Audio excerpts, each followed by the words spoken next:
As mulheres foram submetidas à lógica do machismo, então se eu não era homem, eu tinha que ser mulher macho. Eles botaram um pênis para dizer que eu era sapatão, era a expressão usada, de puta a sapatão. Abaixo a sociedade do machismo, do patriarcalismo e a sociedade produtora de mercadoria. O capitalismo estava em crise. Se estava pelo colapso do sistema no mundo todo, demonstrando que isso ia levar à barbárie. Não tem sentido viver se for para continuar a mesmice que muitos estão realizando.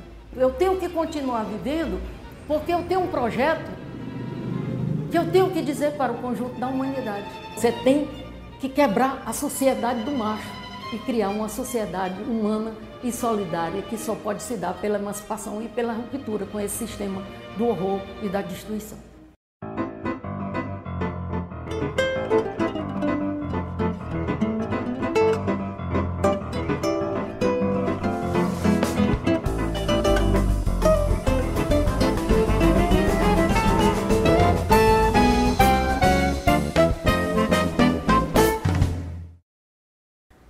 Quem é Maria Luísa Fontinelli?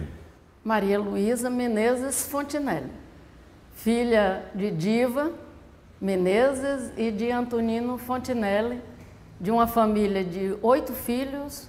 Eu sou a penúltima, portanto, nem sou a mais velha, nem a caçula, e aí já tem uma questão que interferiu na minha vida. Nós, 4 homens, os mais velhos, e 4 mulheres. Nasci em Quixadá em 1942, mais precisamente na Serra do Estevão. Meu pai tinha propriedade, que era a Fazenda Senegal, que tinha esse nome por conta da presença de escravos na época do meu bisavô vindo do Senegal. E eu nasci na Serra do Estevão, que era uma propriedade menor que meu pai possuía nessa região, quando do período de seca, ou nos finais de ano, ia para essa região. Daí eu nasci na Serra do Estevão, em 27 de novembro de 42. Fiquei morando em Quixadá e, neste período, no sertão, as figuras mais centrais eram a figura do meu pai, muito forte, da minha mãe cheia de amor, de uma senhora negra que nos fazia...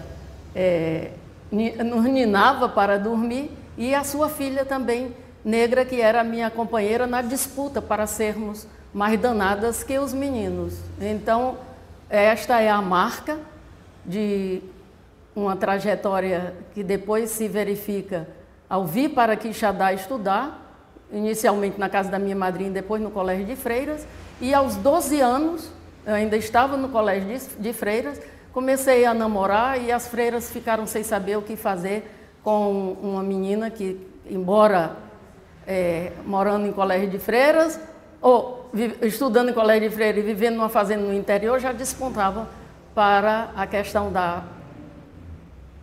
do amor, para a questão sexual. E ela não sabia o que fazer com Maria. E daí me botaram a fazer tudo o que era possível. Teatro, estudar piano, dar aula de adultos, dar catecismo na periferia da cidade. E daí eu acredito que começou a minha trajetória. Por que uma pessoa tão espontânea? Porque uma pessoa com liderança que aos 12 anos fez o seu primeiro discurso. Em 1958, com 15 anos, eu vim morar em Fortaleza. Eu dizia para minha mãe e o meu pai que não aguentava mais viver dentro daquele colégio. Mas por que a senhora diz que pelo fato da senhora ser a filha do meio, isso lhe trouxe tantos problemas?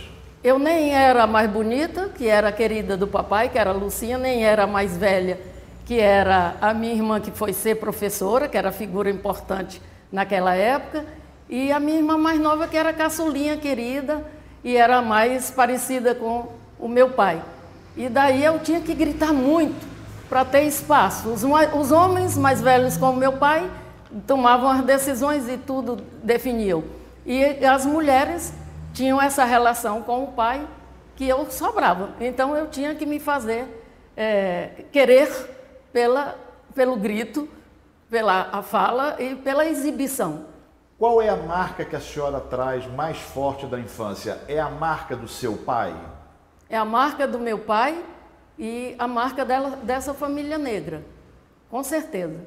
Que eu digo na disputa com os meninos, como essa questão da mulher surge tão cedo na minha vida como uma marca importante nesse processo de disputa por espaço. A marca que a senhora traz do seu pai é uma marca positiva ou é uma marca negativa na sua formação? Muito positiva. Aliás, meu pai era endeusado por todos nós. A mamãe era a pessoa querida da nossa confiança, mas quem era endeusado, admirado era o pai pela sua determinação, pelo seu envolvimento com as questões sociais que os mais humildes viviam naquela época.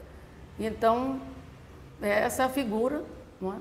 E daí eu venho morar em Fortaleza em 58 e uma outra figura importante passa a permear a minha vida, que é o Jader de Carvalho, sogro da minha irmã, pai do Cid Carvalho, que é o meu cunhado.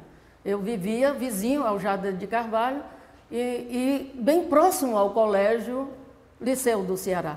Eu digo que o destino definiu aí algo muito fundamental na minha vida. O Jader era um socialista, era um comunista, uma pessoa que enfrentava o governo, e o Liceu do Ceará era o espaço onde a juventude se manifestava na época. Ainda com relação à influência do seu pai na sua vida, na sua carreira, a senhora disse que teve uma educação muito rígida na infância e que na época que era estudante universitária, todos os seus colegas, inclusive os professores, fumavam maconha, menos a senhora, que tinha conceitos morais muito fortes. Mas admite também que era uma grande namoradeira. Como é que se deu esse amadurecimento, essa quebra de padrão moral? Veja bem, até hoje eu me acredito uma pessoa muito dentro dos conformes no que se refere a determinados valores e a forma de comportamento. Por exemplo, raramente eu visto uma roupa mais ousada, não é? Então é sempre esse padrão de vestimento.